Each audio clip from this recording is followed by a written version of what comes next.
Bismillahirrahmanirrahim, salatu wassalam ala rasulillah. Mesdames et messieurs, que la paix, la miséricorde et la grâce divine soient avec vous chez vous. Assalamu alaikum wa rahmatullahi wa barakatuhu. Bienvenue dans cette nouvelle saison du Talk d'Al Bayan. Nous sommes très heureux de vous retrouver pour cette émission de 52 minutes au cours de laquelle vous aurez bien sûr un thème qui sera débattu avec nos invités et aussi la rubrique littéraire qui sera présentée par Marceli et Barry. Et si je vous disais que les Koulibaly étaient les chefs des Touré et que les Koné étaient aussi les patrons des Traoré, ou encore que le Sénoufo peut prendre une femme Yacouba parce que c'est son cadeau. Vous avez bien compris, chers téléspectateurs, nous allons aujourd'hui parler des alliances à plaisanterie sur ce plateau. Quelles sont leurs contributions en tout cas dans la cohésion sociale en Côte d'Ivoire? Nous en parlons avec Dr Traoré Yaya. Il est enseignant, chercheur à l'université de Cocody et spécialiste de roman. Dr Traoré, salam alaikum. Wa alaikum salam wa rahmatullahi wa barakatuh. Merci d'avoir répondu à notre invitation. C'est plutôt moi qui vous remercie. Alors sur le plateau du Talk d'Al Bayan, Marceli Barry, salam alaikum. Wa alaikum salam wa rahmatullahi wa barakatuh, Abdelhakim, et puis salam alaikum à tous nos téléspectateurs, très heureuse de les retrouver. Ah oui, on est tous très heureux avec Kanaté Kasmi également, salam alaikum. Wa alaikum salam, Abdelhakim. Alors les Kanatés, qui sont vos alliés? Bon, les Kanatés, ce sont les Smoro. Les Smoro, les alliés, ce sont bien sûr les Sénoufo. Je parle sous le contrôle du docteur. Les Sénoufo, que ce soit les Koulibaly, voilà, les Soro, voilà, etc. Ils sont vos patrons ou bien ils sont vos esclaves? C'est nous les patrons, c'est clair. Même voilà, les camarades de Bondoukou, les Timité, etc. Ce sont nos petits, quoi. Voilà. Ah, ce sont nos petits. D'accord. Après, ils ont bien entendu cela. Alors, Marceli Barry également, on sait que les Barry, entre peu le Sénoufo, il y a alliance, c'est cela? Effectivement, il y a alliance entre les Peuls et les Sénoufo, et puis particulièrement, nous les Barry, on est les patrons des Sceaux. Voilà. Les patrons des Sceaux. Voilà. D'accord, c'est la famille de la noblesse. Les Sceaux qui regardent comprendront de quoi il s'agit. D'accord. Alors, on va tout savoir avec Dr Traoré Yaya qui est avec nous. Il est en même temps le président de l'ONG Sananguya, qui veut dire les alliances à plaisanterie. Oui. C'est Sananguya ou c'est Sinanguya?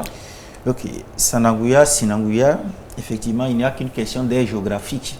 Mais sinon, c'est de la même réalité qu'on parle. On parle d'alliance à plaisanterie. Donc, on diront même alliance interethnique, de cousinage à plaisanterie. Quand on descend vers les peuples du Sud, notamment les Akans, on vous parlerait par exemple de Toupé, ainsi de suite. Ce sont les mêmes réalités. Et voilà. D'accord. Alors, vous êtes Traoré, ce sont les Koné qui sont vos alliés. Oui. Vos patrons ou bien vos sujets? Les Koné sont effectivement nos alliés. Mais ici, il s'agit plutôt de nos petits, les Koné. Il n'y a pas que Koné, il y a Diara et Diara Souba, il y a les Touré. Alors, ça, ce sont des alliances qu'on dira de type patronymique. D'accord. Mais aussi des alliances véritablement ethniques. Si on prend en compte les ethnies, telles que les Peuls qui sont vraiment nos premiers enfants, il y a les Yacouba. Ça, c'est vous qui le dites. Et ça n'engage que lui. Ça, c'est voilà, ça n'engage que lui. Alors, tu la défends. D'accord. Donc, il y a les Yacouba, par exemple, les Koyaka, les Otinika, Bondoukou. Et il se trouve justement que... Alors, je rappelle que tous ceux qui sont à Bondoukou sont les patrons des autres peuples. Ah bon? Oui. Ben là, je vais apprendre des choses aussi, mais attendons de voir. Maintenant, docteur Traoré, c'est quoi en fait une alliance? Parce qu'on entend beaucoup parler, vous avez dit il y a tellement de formes. On parle souvent de patronymique, même plaisanterie, cousinage, etc. C'est quoi une alliance? Ok. Une alliance, alors on va laisser de côté les épithètes, que ce soit interethnique, ainsi de suite, ou les compléments tels que à cousinage, à plaisanterie, ainsi de suite. Prenons l'alliance.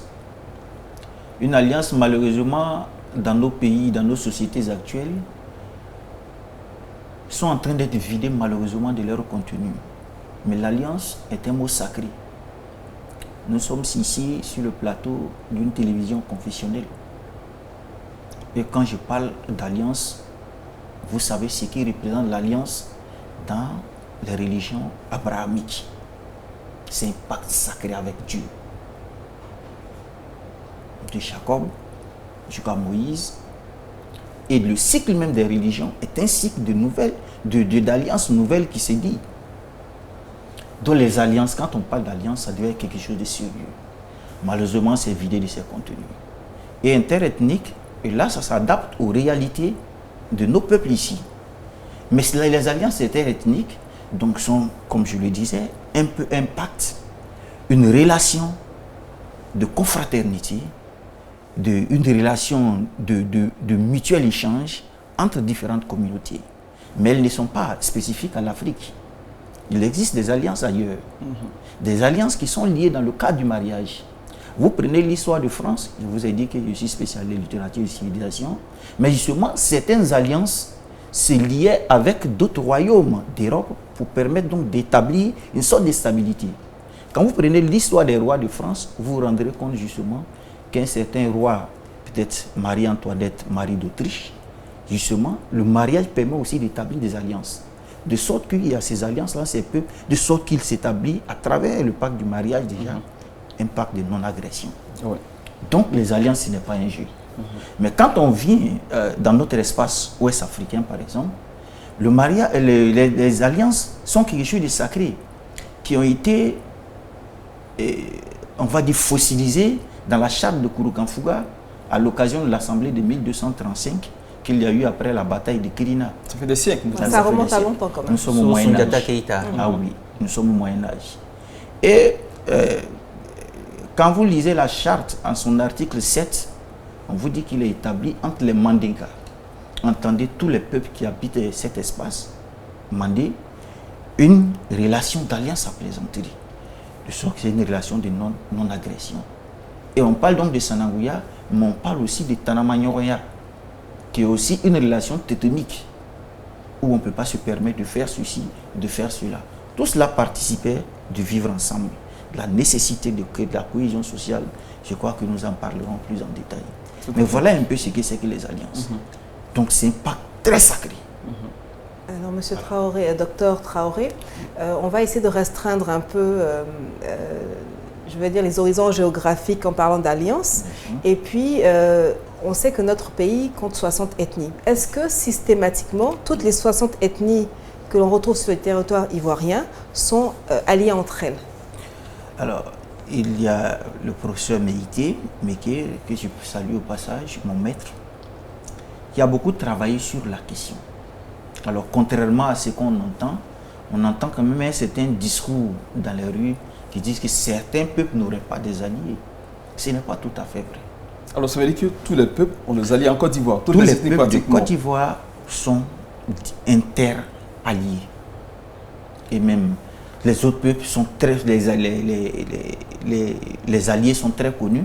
Le seul peuple dont on parle en disant qu'ils n'ont pas d'alliés, c'est peut-être le peuple Béti. Mais est-ce que cela est avéré? Justement, c'est pourquoi je mets ça. Je mets le doute. Je dis peut-être. Mais les alliances, même le cadre du mariage, constitue un cadre d'alliance. On ne va pas me dire que les Bétis ne se marient pas. Quel peuple n'a pas eu de relation avec d'autres peuples? n'a pas besoin de formaliser. Le fait d'être marié avec un autre peuple, ça fait qu'il y a quand même une certaine alliance. Alors, ça veut dire que les alliances ne sont pas forcément nées pour remettre la stabilité. Il y a plusieurs formes d'alliance alors. Oui, il y a plusieurs formes d'alliance. Plusieurs cadres d'alliance peuvent naître. On peut avoir alliance entre le petit enfant et son grand-père. Ça existe dans nos familles respectives. Ce sont des alliances. Oui, ça se fait. Voilà, le petit-fils qui se permet des choses à son grand-père. Il peut même aller s'asseoir sur son pied, même l'insulter. Tout ça, on ne considère pas comme une impolitesse. Ce sont des rivaux. Ce sont des rivaux. Donc, la question d'alliance, c'est pourquoi il ne faut pas simplement la circonscrire dans le cadre interethnique spécifiquement. Il faut voir aussi des alliances, comme je l'ai dit tout à l'heure, des alliances patronymiques. Un Traoré, un Diarra, un Koné, et puis un Dambélé, ainsi de suite. Donc, il n'y a pas que ce cadre qui concerne les ethnies. Les alliances sont multiformes. Vous descendez encore vers les peuples du sud ici, il y a des alliances, par exemple, au sein même du peuple Akan, Agni, Baoulé. Oui. Mais même au sein du grand peuple Baoulé, j'écoutais dans une émission qu'il y a 22 tribus. Mais au sein de ces tribus, il y a des alliances. Je connais par exemple le cas de l'alliance entre les Nanafoué et les Ayetou. Ce sont des alliances. Donc, je veux dire que les alliances, il y a tellement d'alliances, et quand même, il serait incohérent de dire qu'il n'y a pas alliance au sein d'un peuple. Et voilà. Alors, les alliances se manifestent de quelle manière? Comment est-ce que se les pratiquer? Les alliances, comme je le dis, c'est avant tout un échange de paroles, n'est-ce pas, entre deux individus. On peut s'identifier à partir déjà des noms de famille. Madame Barry est là. Dès qu'on dit son nom, je sais qu'elle est d'une tribu, d'une ethnie. Et ça peut me permettre de faire naître une alliance. Et dès lors, je peux l'attaquer. Donc souvent, ce sont des joutes verbales. Amicalement. Ce sont des joutes verbales. Des joutes verbales. Voilà, vous me rassurez. Voilà.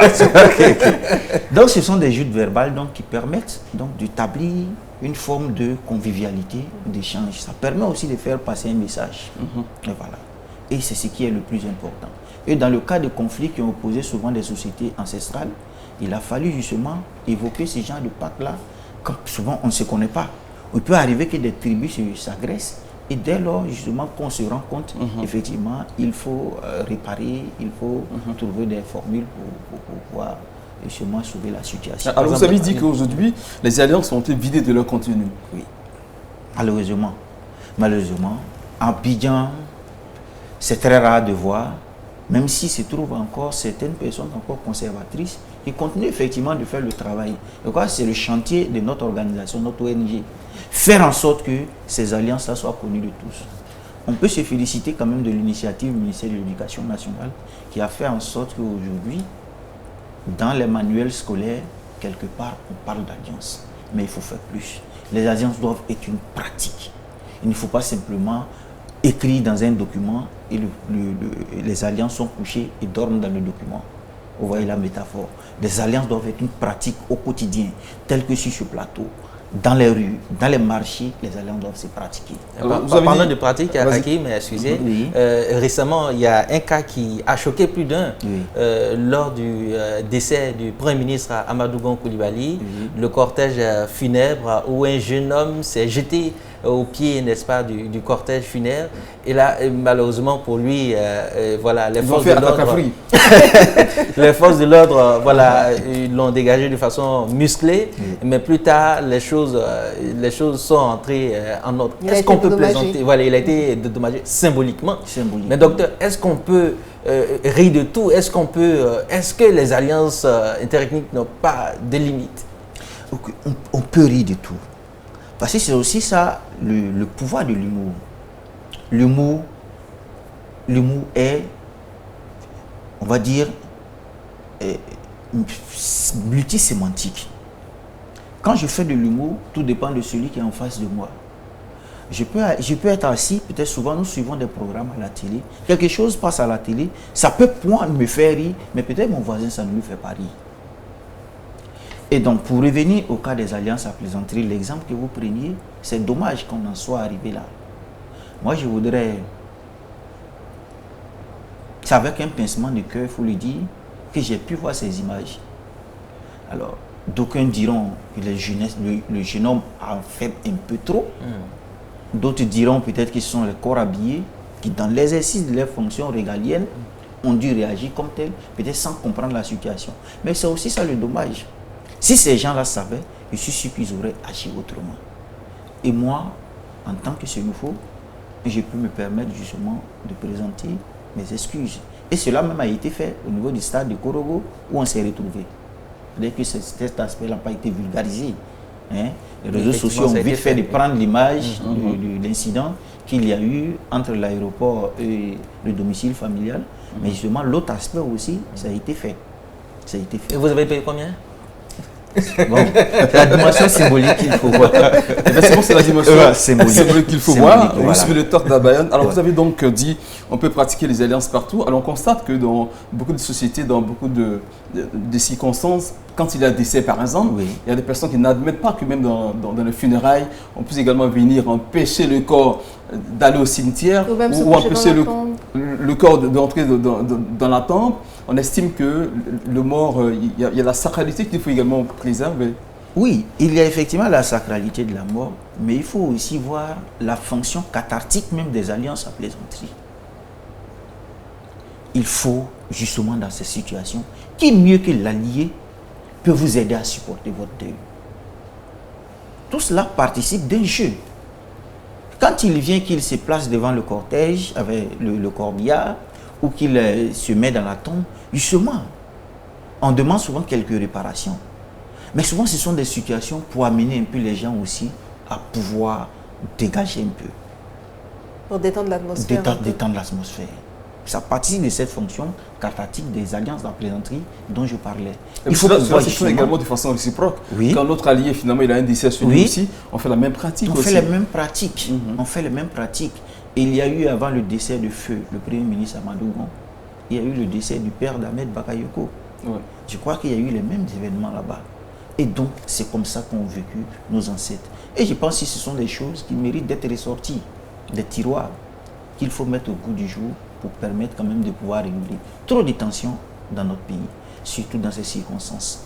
Pourquoi on pourrait en parler si vous voulez. Justement, docteur Traoré, vous venez de citer les bienfaits, les mérites des alliances interethniques, mais cela n'a pas empêché les crises ivoiriennes. Pourquoi? Justement, comme je le disais, en fait, c'est le drame de la plupart de nos pays africains. Pour certains pays, j'ai lu un des penseurs qui a dit que même après les indépendances, il a fallu souvent dans certains pays, 10 ans après, pour penser à la mise en place d'un ministère de la culture. Ça veut dire que la culture, on l'ignore.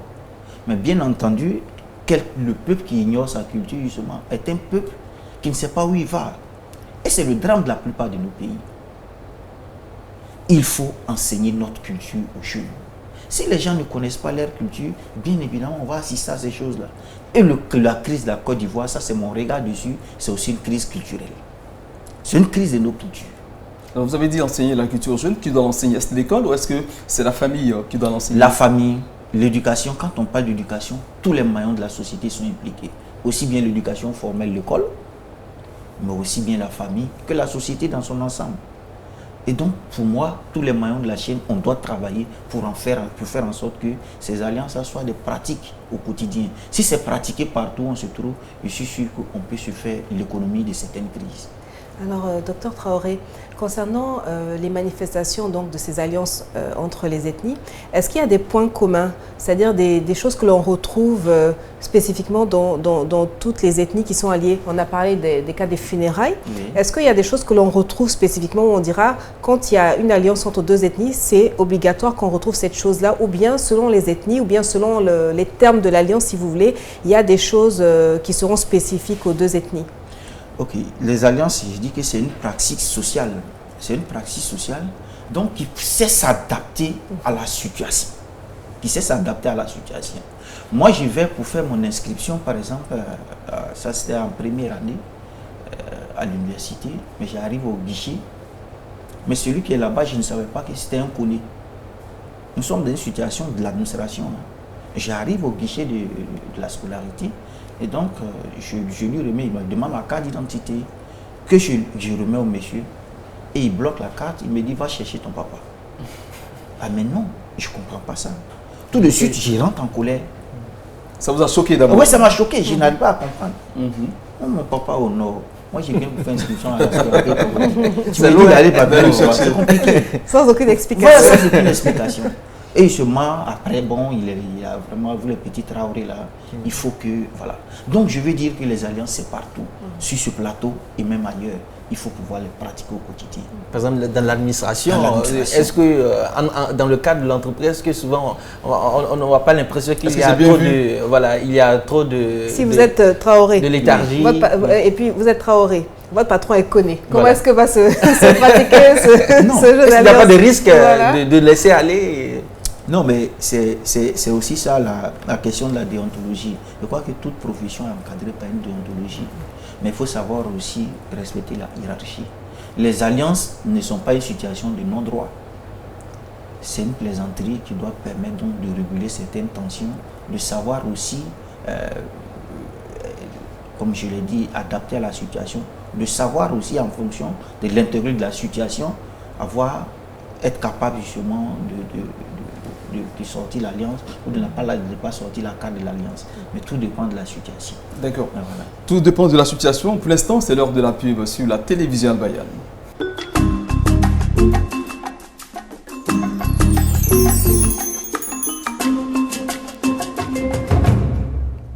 Bismillahir Rahmanir Rahim. اقرأ باسم ربك الذي خلق خلق الإنسان من علق اقرأ وربك الأكرم الذي علم بالقلم علم الإنسان ما لم يعلم فإنه لم يجئ أحد بمثل ما جئت به إلا عودي. Histoire inédite et inspirante du deuxième calife de l'islam, Omar ibn Khattab. من الفتى الكريم؟ عمر بن الخطاب. ليس الخطاب عتبة بن ربيعة سيد عبد شمس، ولا هو الوليد بن المغيرة سيد مخزوم، ولا هو ألسنا جميعا لقريش أعز العرب؟ هذا حين ينافرنا سائر العرب. Omar ibn Khattab. هذا فتى قريش ومصارعه وفارسه وسفيرها ولسانها إذا نافرت. Tous les samedis à 21h sur la télévision Al-Bayan. Télévision Al-Bayan, la chaîne de l'islam éternel pour l'éternité.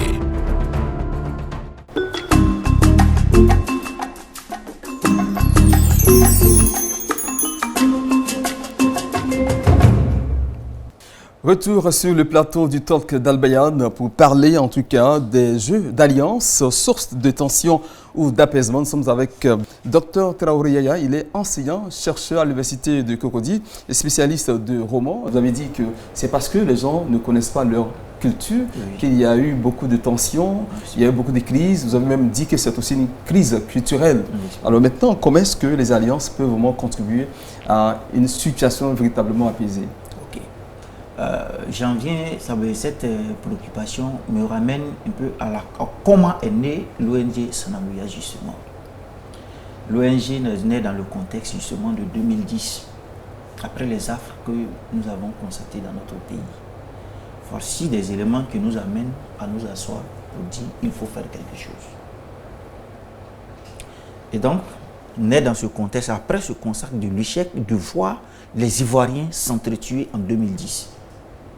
Et donc, nous portons sur les fonds baptismaux l'ONG Sananguya. Et après donc, cette situation, on a continué à travailler. Alors, cela nous a permis, par exemple, au détour, donc à la veille des élections de 2015, en septembre précisément, de tenir un colloque à l'université, précisément à l'ENS, c'était les 28 et 29 septembre. Et l'intitulé, le thème autour duquel le colloque s'est réuni, c'était les alliances interethniques dans la consolidation de la paix. Et donc, comprenez, septembre, nous étions à la veille d'octobre 2015. On a tenu ce colloque qui a regroupé des universitaires et même des chercheurs de la société civile qui sont venus de nombreux pays d'Afrique et même d'Europe. Et nous avons fait ces réflexions qui nous ont permis de sortir un document intéressant, un livre intéressant. Dans ce livre-là, vous avez plusieurs communications, plusieurs contributions, dont une contribution d'un de vos collègues d'Al-Bayan, le doctorant Karamoko Ibrahim, qui était animateur dans votre radio. Qui présente l'émission Le Saviez-vous? Voilà. Donc, qui nous ont permis de comprendre que si nous arrivons à ressortir cet instrument, à l'adapter aux évolutions de nos sociétés, il peut avoir un impact considérable sur la vie des concitoyens. Et donc, ce qui nous avait permis justement pour l'occasion, après le colloque bien sûr, de sortir le livre, mais aussi de continuer les activités de sensibilisation. C'est ce qui a valu la notoriété de notre organisation. Nous avons parcouru la Côte d'Ivoire, nous avons quelquefois fait le tour de certains lycées à l'occasion de certaines journées socio-culturelles, vous voyez, à la veille des congés dans les lycées et collèges de notre pays. Parce qu'on l'a dit, les alliances, il faut pouvoir les enseigner à nos enfants. Peut-être notre génération, un peu à cheval entre l'ancienne et nos petits frères, nos enfants qui viennent, encore à quelques idées sur ces choses-là. Mais je crains que dans 10 ans, dans 5 ans, ce soit encore impossible. Alors vous avez dit qu'il faut enseigner ces alliances à nos enfants. Oui. Comment est-ce que cela est enseigné? Est-ce qu'on leur dit, vous êtes Traoré, votre allié c'est un Koné? Oui. Ou bien vous êtes Barry, votre allié c'est peut-être un Koulibaly? Comment est-ce que cela est enseigné? Il faut d'abord, comme tout processus d'enseignement, je crois qu'il fallait d'abord, pour nous, universitaires, qu'on ait une littérature sur la question. Parce que chacun en parle, on parle dans la rue, mais les écrits existaient peu. Donc pour nous, la première des choses qu'il a fallu faire, c'était de s'arranger à ce qu'il y ait des écrits. Parce que malheureusement, à tort ou à raison, on nous accuse d'être une société de l'oralité et de ne pas avoir d'écriture. Donc la première chose qu'il a fallu faire, c'était d'avoir aussi des écrits sur la question. Savoir qui est allié à qui fait alliance avec qui. Mais à cette occasion, j'ai appris beaucoup de choses. Ça m'a permis de comprendre aussi que ces alliances-là tissaient tellement de réseaux que finalement, on ne pouvait même pas tout connaître. Donc, de sorte que ce qui serait intéressant, c'est de pouvoir séquentialiser le processus d'enseignement de ces alliances sur le cycle même de l'école. Nous avons aujourd'hui en Côte d'Ivoire une matière qu'on appelle l'éducation aux droits de l'homme et à la citoyenneté, mais le volet citoyenneté doit pouvoir prendre en compte ces alliances. Les alliances. Voilà. Et donc, c'est un programme qui est assez bâti sur plusieurs années qu'il faut penser à mettre dedans. Et puis, le reste, ce n'est qu'une question donc de pratique. Du pratique. Je crois que petit à petit, on arrivera à amener nos enfants. Alors, est-ce que les alliances peuvent avoir du poids face à, je veux dire, à la conviction des citoyens pour leur parti politique, quand on sait que quand il y a une situation politique qui arrive, des élections qui arrivent, la situation est tendue. Est-ce que les alliances ont vraiment la force pour décrisper la situation? Je dirais même les alliances peuvent faire plus. Les alliances peuvent faire plus. Alors, le cas que je voudrais citer, c'est le cas du conflit qui a opposé le Mali au Burkina. C'est dans les années 86-87. Et je crois le président,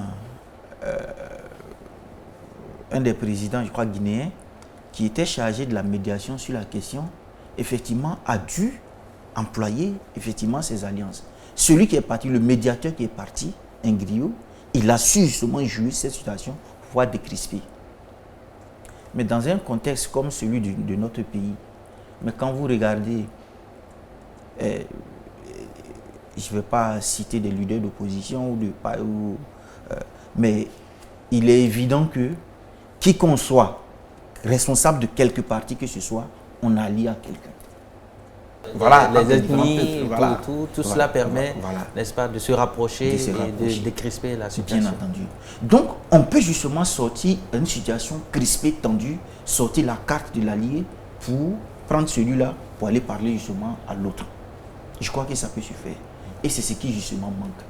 Des instruments endogènes que nous avons ici qu'il faut employer dans le cadre donc, des règlements de conflits. On peut le faire. Alors, docteur Traoré, la population ivoirienne est majoritairement jeune. Vous avez dit que vous aviez des actions sur le terrain. Est-ce que cette jeunesse-là est réceptive au message des alliances et des jeux interethniques? Parce que il faut s'adapter au contexte. Aujourd'hui, vous avez dit que nous étions à cheval entre deux générations, la génération de nos parents et puis celle de nos petits frères, qui sont vraiment influencés par tout ce qui est Occident, par tout ce qui est réseaux sociaux, où on ne retrouve pas forcément justement ces jeux d'alliance-là quand on se tourne vers l'Occident. Quelle est la réaction? Est-ce que cette jeunesse-là est réceptive à votre message? Parce que c'est cette jeunesse-là qui est aujourd'hui appelée aux urnes et qui peut être manipulée par les politiciens, justement. Oui, je crois que ce n'est pas impossible. Vous voyez, lorsque nous avons animé une conférence, je crois que c'était dans le courant de l'année 2017, c'était dans un des lycées de Sikensi, pour ne pas faire de publicité. Alors, nous sommes allés, on a été surpris de voir des témoignages d'élèves, d'enfants qui viennent prendre la parole pour dire, ah ben tiens, nous on ne savait pas ça. Nous on ne savait. C'est un mea culpa à la rigueur. Mais mea culpa pour qui? Ce n'est pas pour l'enfant qui est en train de parler, mais pour nous qui sommes les parents. Si l'enfant ne sait pas que peut-être vous êtes en train de barrer qui est allié à ça, mais souvent c'est le problème, c'est qui la faute à qui? Mais ça nos parents. Donc, je pense que c'est à ce niveau-là qu'il faut faire un travail. Mais encore, nos médias, moi je salue l'opportunité de cette émission et profiter, saluer la direction pour cette initiative en associant notre image à ce que vous êtes en train de faire. Mais je crois que la télé publique doit aussi pouvoir s'engager sur ces questions-là. Les alliances, c'est l'un des projets que nous portons en ce moment, qui est en train de faire des signalisations, faire en sorte justement qu'il y ait une communication des téléfilms sur la question. Et nous portons cela avec quand même des acteurs professionnels comme Dandement, que vous pouvez, voilà. Nous sommes en train de travailler dessus et bientôt ça prendra forme. Par exemple, il y a une très belle initiative que je salue sur les réseaux sociaux, le village des alliances interethniques. Voilà, c'était une plateforme que les jeunes gens ont mis en place. Il y a même des personnalités du football, etc. Et chaque jour, ce sont des injures amicales. C'est important de le souligner. Voilà, ce contexte est tendu. Vraiment des chaudes empoignades, comme le dirait le Cheikh Aïma Bokari Fofana Rahimahullah, etc. Mais en même temps, aujourd'hui, docteur Traoré, vous avez parlé des actions que vous menez, mais aujourd'hui, quelles sont les difficultés auxquelles vous faites face, n'est-ce pas, pour une meilleure, je dirais, pour une meilleure campagne, une meilleure promotion, voilà, une meilleure promotion vers la vulgarisation de cet outil? Alors, sans accuser quelqu'un, je dis que nous sommes tous responsables. Il faut des difficultés, bien entendu, parce que une ONG, c'est avant tout un regroupement de personnes, un regroupement à caractère privé d'abord, mais qui travaille justement pour la cause publique. Et nous ne travaillons qu'avec nos moyens de bord. C'est-à-dire que si quand même des accompagnements venaient de nos autorités publiques, ce seraient les bienvenus. Mais quand même, quelquefois, nous avons pu bénéficier de bien d'accompagnement. Voilà. Lorsque, à l'occasion du colloque et bien d'autres initiatives, quand le livre est sorti, la cérémonie de dédicace, je ne sais pas s'il faut citer le nom, mais un des ministres de la République nous a accompagnés, par exemple, dans la cérémonie de dédicace, qui a donné certaine visibilité à l'activité que nous avons faite. Donc je crois que c'est des initiatives qu'il faut continuer à faire. Mais je crois que notre problème, essentiellement, se trouve là. Je dis avec, si vous avez suffisamment de moyens, bien entendu, dans un monde où tout est communication, vous pouvez mieux réussir votre travail. Je crois que c'est à ce niveau que c'est structuré. Mais il ne faut pas perdre d'espoir. Nous continuons d'y travailler pour que, ensemble, on puisse arriver effectivement à cette vulgarisation. Et quand on dit ONG, ça fait tout le monde doit pouvoir se sentir concerné. Et c'est ce que nous demandons aux Ivoiriens, qu'ils puissent s'associer à ce que nous sommes en train de faire, à l'image de ce que la radio Al-Bayan ou la télé Al-Bayan est en train de faire aujourd'hui, pour que notre voix puisse porter. C'est ce que nous demandons à tout le monde. D'accord. Alors, il a parlé de votre page Facebook, le village des alliances. Alors, quelles sont les ethnies qu'on retrouve? Alors, dans le village, je suis un des membres du village des alliances interethniques. Je crois que la page administrée par Balthazar Touvouli.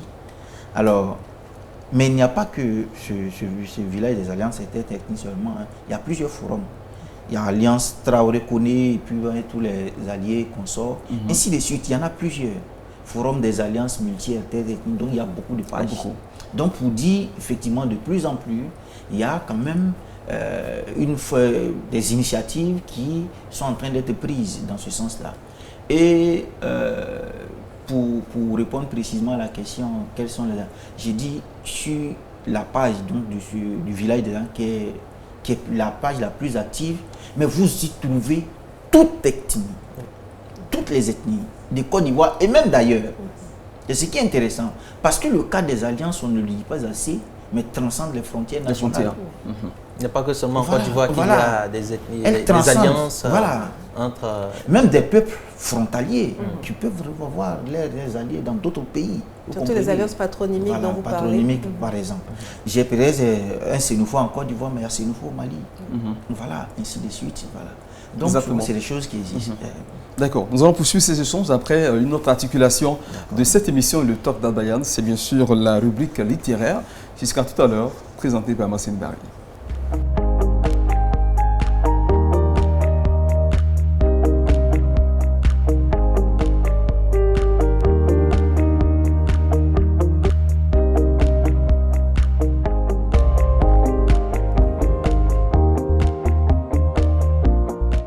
Vous suivez le talk d'Al-Bayan. Nous sommes maintenant à la rubrique littéraire avec Massine Barry qui nous propose aujourd'hui un livre sur la mosquée de la transparence. Effectivement, Abdoulhakim Doloye, un livre écrit par Adja Hélène Sungalo. Avant de présenter le livre à proprement parler, nous avons un petit élément à présenter à nos téléspectateurs. C'était donc la dédicace de ce livre. Et puis, Inch'Allah, nous nous retrouverons tout de suite après pour en parler. De la mosquée de la transparence à la mosquée Salam du Plateau, un long chemin parcouru chargé d'émotions, une histoire qu'une fidèle, Adja Hélène Afoué, a bien voulu sauvegarder pour les futures générations. Ce qui m'a inspiré, c'est un coup de cœur. Je le dis sans détour, c'était un coup de cœur. On était à une prière de vendredi comme aujourd'hui. Et puis, il y avait du monde. Pour tous ceux qui ont prié sur le parking, tout le monde sait le monde qu'il y avait, l'affluence qu'il y avait. Et nous prions en plein air, sous le soleil, parfois sous la pluie. Et quand j'ai regardé le monde qu'il y avait devant nous, la foule des hommes et derrière la foule des femmes, et puis j'étais debout au milieu et j'ai eu des larmes aux yeux. De voir que dans les quartiers, il y a des mosquées couvertes, des mosquées construites, carrelées, cimentées et tout, mais que ce monde-là quitte les mosquées et vient prier sur le parking au nom du charisme de l'imam. J'ai été marqué, j'ai eu des larmes aux yeux. Et ce jour-là, il y a une voix qui m'a dit, et si tu décrivais ce qui te touche, et si tu décrivais cette ambiance qu'il y a ici. La mosquée de la transparence a été dédicacée vendredi 18 septembre 2020, ce qui marque son entrée officielle dans les librairies du pays. Merci à Yacoub Koné pour ce reportage donc, de la cérémonie de dédicace de cet ouvrage, La mosquée de la transparence. Alors c'est un livre, Abdoulhakim, de 164 pages divisé en 3 parties. Nous avons d'abord la présentation et la définition de la prière à proprement parler. Nous avons aussi également la particularité de la prière au plateau. L'auteur décrit vraiment toutes les spécificités. Vous avez entendu dans ce reportage-là, les gens priaient en plein air. C'était donc la mosquée de la transparence parce que la mosquée était juste à ciel ouvert. Il était vraiment sans aucun abri à proprement parler. Et puis en troisième partie, la motivation de l'engouement des fidèles de cette mosquée du plateau qui est aujourd'hui la mosquée Salam, mosquée qui a été donc inaugurée le 28 septembre 2007. Il est à souligner, Abdoulhakim, que cet ouvrage a eu 2 préfaces. La première préface a été faite par l'abbé Aubrou Augustin de l'archevêché de la cathédrale Saint-Paul du Plateau et la seconde par notre collègue émérite Eladj Diabaté Fousseni. Donc c'est un livre qui invite les téléspectateurs et les amoureux de la Côte d'Ivoire, la communauté musulmane à voir comment est-ce que cette mosquée-là a connu différentes et diverses péripéties avant d'arriver donc à ce jour à être ce bel édifice que l'on connaît qui fait donc la fierté de la commune du Plateau, une commune des plus, je vais dire, huppées et qui méritait une mosquée à la hauteur et à la dimension donc, de tous les hauts buildings qui se trouvent dans cette jolie commune, le Little Manhattan, comme on le dit. Donc une mosquée à la dimension de cette commune. Et puis avant de terminer, je vais juste lire un petit passage, c'est à la page 59, où l'auteur fait un petit parallèle entre la mosquée de Médine et celle de la Mecque, avec celle de la mosquée du Plateau. Alors, elle nous dit ceci exactement. Donc, fortement influencée par la grande austérité qui, du temps du prophète, béni soit-il, dominait la vie morale et spirituelle des musulmans, la mosquée de Médine et celle de la Mecque se composaient simplement, nous l'avions mentionné, d'un terrain nu et de plusieurs colonnes entourées d'écorces de dattier supportant un toit de natte. La mosquée du Plateau est une mosquée à ciel ouvert, une mosquée en plein air, sans doute pour cadrer avec cette réponse du prophète Mohammed, paix et bénédiction de Dieu sur lui, à l'endroit de ses valeureux compagnons qui s'inquiétaient de ne pas avoir de cadre de prière. La terre tout entière est mosquée, elle est masjid. La terre est un lieu de prosternation, d'adoration. Partout où il est possible aux musulmans de se prosterner et de se recueillir pour adorer Allah, il se trouve d'emblée une mosquée. À propos de cette particularité propre à la mosquée à ciel ouvert du Plateau, et qui a inspiré le titre de notre modeste essai, l'imam Cissé Djiguiba a souligné qu'il préférait plutôt parler de lumière et de transparence. Fin de citation. Vraiment, je vous exhorte à lire ce livre, 164 pages, d'une fluidité, d'une simplicité d'écriture pour vraiment comprendre, parce que ceux qui savent, ceux qui ont vu un peu les débuts de cette mosquée sauront et comprendront pourquoi est-ce qu'elle a mis tant de temps avant de devenir le bel édifice qu'elle est aujourd'hui. Merci beaucoup, Massine Dari. Je rappelle donc le titre de l'ouvrage, La mosquée de la transparence de Adja Hélène Soungalo. Merci également à l'auteur en tout cas pour cette œuvre. Et on le sait bien sûr, la mosquée, depuis donc le parking au plateau, le parking de la présence est devenu aujourd'hui la mosquée Salam. La mosquée Salam, donc de la transparence. Qui fait la fierté du plateau. À la mosquée Salam qui fait la fierté du plateau. Hein, c'est vraiment un élément incontournable de cette très belle commune d'Abidjan. Alors, ce qui est impressionnant, c'est qu'il y a 2 préfaces dans le livre. 2 préfaces. Une faite justement par un abbé, l'abbé Augustin Aubrou, comme je l'ai dit tantôt, qui est chargé de communication à l'archevêché donc de la cathédrale du Plateau. Et une autre faite par Ella Diabaté Fousseni, ce qui montre l'ouverture d'esprit de l'auteur certainement, mais évidemment de l'islam, parce que c'est un livre qui vient parler d'une mosquée et qui est préfacé par un prêtre. Ça montre vraiment la beauté de notre religion. Et la paix en Côte d'Ivoire. La paix est donc la cohésion entre les religions. Mosquée Salam, c'est la paix. Voilà. Effectivement. Merci infiniment, Massine Dari, pour cette belle présentation de l'œuvre La mosquée de la transparence. Nous allons marquer une autre pause avant de revenir pour nos échanges avec notre invité, Dr Traoré Yaya.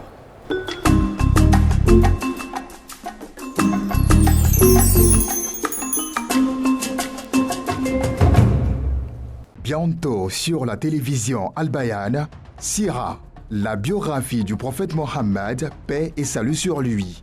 Fondement de l'islam, le magazine sur les piliers de l'islam. Islam et société, le magazine de débat de société. Santé et bien-être, votre santé au quotidien.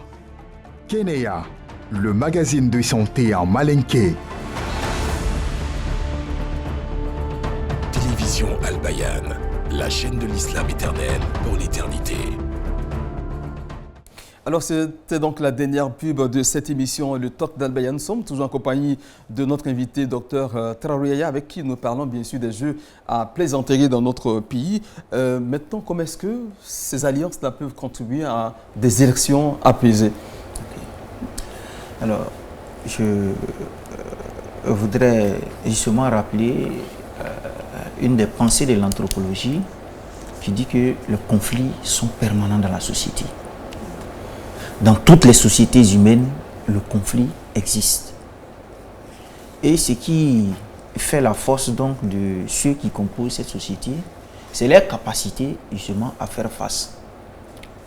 C'est pourquoi justement on parle d'une paix durable, on ne parle pas de paix définitive, pour dire que la paix reste un édifice à construire, toujours à bâtir. Alors, dans notre pays, dans une situation électorale où tout est tendu, on peut bien se demander qu'est-ce que des alliances interethniques peuvent apporter dans ce contexte. Mais justement, quand vous suivez l'histoire des alliances, beaucoup d'alliances justement ont été établies souvent dans le cadre de guerres entre différentes tribus.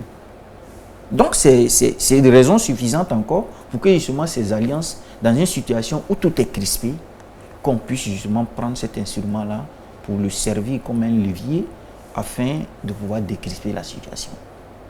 On le disait tantôt qu'il n'y a pas un seul leader en Côte d'Ivoire qui n'ait pas d'alliés. Et il n'existe pas de parti politique où il ne se trouve pas justement un allié d'un autre parti dedans. Mais c'est comment on emploie cela. Ce qu'on constate, c'est qu'il y a plutôt des alliances entre les partis politiques. Voilà. Mais on prend pas au détriment des ethnies. Voilà, au détriment des ethnies. Voilà, au détriment des ethnies. C'est vrai, même si le pacte républicain ne veut pas justement que le socle de ces partis-là soit construit sur les ethnies, mais justement, nous avons des instruments endogènes, il s'agit de les mettre à la disposition pour servir une cause publique. Moi, je crois que c'est là se trouve le débat. Il faudrait que justement, nous puissions l'insérer. Et à ce niveau, je voudrais saluer aussi des initiatives comprises la chaire UNESCO qui nous soutient dans tout ce que nous sommes en train de faire pour travailler dans ce sens-là. Aujourd'hui, il s'agit de faire en sorte que dans notre espace ouest africain, parce que quand on parle de conflit, il n'y a pas qu'en Côte d'Ivoire qu'il y a des élections. Au moment où nous parlons, les Guinéens se préparent à aller aux élections. Le 18. Voilà. Et bien d'autres, le Burkina également, et bien d'autres pays. Quand ça brûle chez le voisin, mais ça brûle chez toi aussi.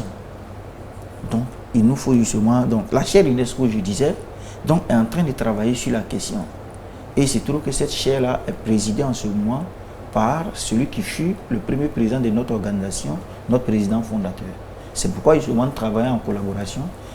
Je parle de professeur Méhité pour qu'ensemble on puisse voir comment nous en tant que chaire on puisse s'approprier. Est-ce que vous approchez des politiciens? Bon, à ce niveau, on ne va pas dire qu'on approche des politiciens en tant que tels. Mais ce qui est plutôt fait, c'est de travailler avec les instruments traditionnels que nous avons. La Chambre des rois et chefs traditionnels de Côte d'Ivoire. Nous sommes en train de finaliser un partenariat pour qu'on puisse justement travailler en collaboration, pour que les résultats de nos recherches, parce que la particularité de notre organisation, c'est que nous sommes composés essentiellement d'universitaires. Essentiellement. On n'exclut pas quelqu'un, légèrement, on recrute là où on se trouve. Nous sommes des universitaires, donc nous recrutons sur l'université. Et nous avons beaucoup de propositions. Et à ce niveau, nous sommes en train de formaliser quelque chose pour que, ensemble, on puisse mettre ces instruments au service de nos chefs traditionnels. Pour que vous les envoyez donc en mission auprès de nos hommes politiques. Auprès de nos hommes politiques. Nous devons justement pouvoir utiliser ces alliances-là comme un instrument de plaidoyer. Un instrument de plaidoyer auprès des grands décideurs, l'Assemblée nationale et tous les hommes politiques. On ne s'exclut pas de cela, mais tout dépend de la forme qu'on y met. Une ONG, quand elle va, ça peut prendre. Mais justement, dans le processus de changement, il faut savoir aussi identifier les acteurs qui peuvent impulser ce changement. Un lobbying, voilà. Oui, docteur Traoré, en même temps, est-ce que cet instrument n'est pas, parce que vous avez dit le mot, n'est pas resté longtemps dans l'informel, le traditionnel, le vétuste, le caduc, quelque chose qui est déjà dépassé. Voilà. Est-ce qu'il n'y a pas ce problème qui se pose? Est-ce que nos juridictions en tiennent compte dans le règlement de conflit? C'est vrai de façon informelle, mais de façon formelle. Comment travailler sur cet aspect-là pour intégrer les alliances, n'est-ce pas, dans les documents de travail, pourquoi pas? Et donc, comme j'étais en train de le dire, et justement, ces alliances interethniques, ce travail s'est fait avec la chaire UNESCO, qui est un établissement de formation, mais qui a aussi mis dans ses modules un cours sur les alliances à proprement parler. Et souvent, ils ont été sollicités même en milieu professionnel où il y a eu des tensions au sein de certaines entreprises pour pouvoir justement aller faire. Et ils ont fait un travail quand même qui est intéressant, que je voudrais justement partager ici. Ils ont pris une administration donnée sur laquelle ils étaient allés pour une médiation. Mais sur l'administration, rien qu'à travailler sur le personnel de l'administration, on a pu faire ressortir une carte d'alliance qui permettait en réalité, si cela avait été activé, parce que c'était passif, si c'était actif, mais justement on n'en serait pas arrivé à ces situations de tension. Je veux dire aussi que cela, on peut le transposer sur l'espace public, au niveau de l'Assemblée nationale, au niveau du Sénat, même au niveau de la présidence. Et j'écoutais le journal lorsque le maire de Zionoula, qui est passé sur le plateau, était en train de dire que c'est petit ce nous faut, un gourou. Vous voyez, parlant même du président de la République, il n'y a que les alliances interethniques qui peuvent permettre cela. Je ne sais pas qu'est-ce qui peut permettre cela dans un pacte républicain. Alors, donc pour moi, effectivement, il y a lieu de ressortir.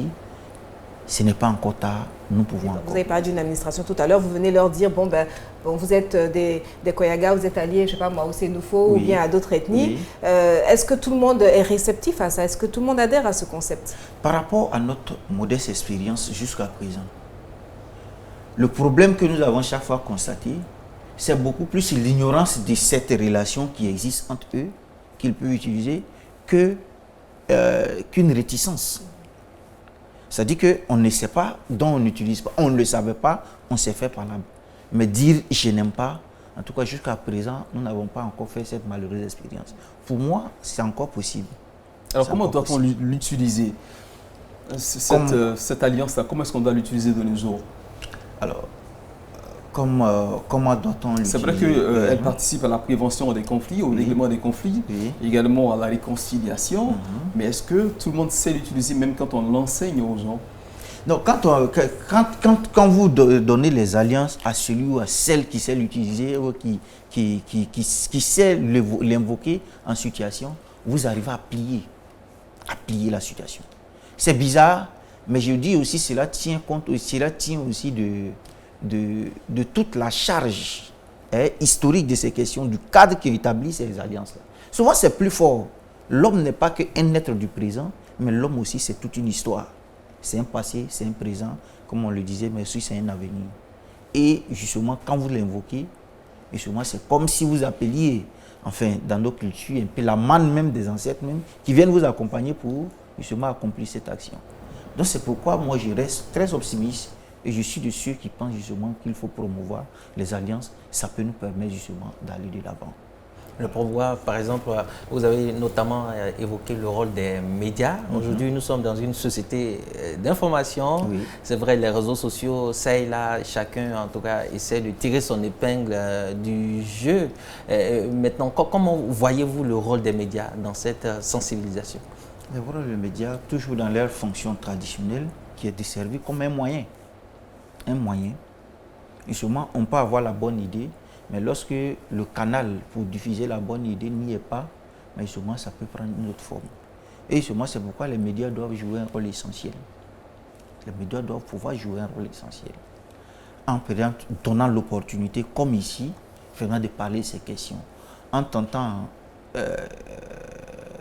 eux aussi, en tant que vecteurs, en tant que pouvoir, c'est de ça qu'il s'agit. Les médias sont tout un pouvoir. En tant que pouvoir, justement de savoir utiliser en tenant compte aussi de nos réalités de chez nous. Voilà.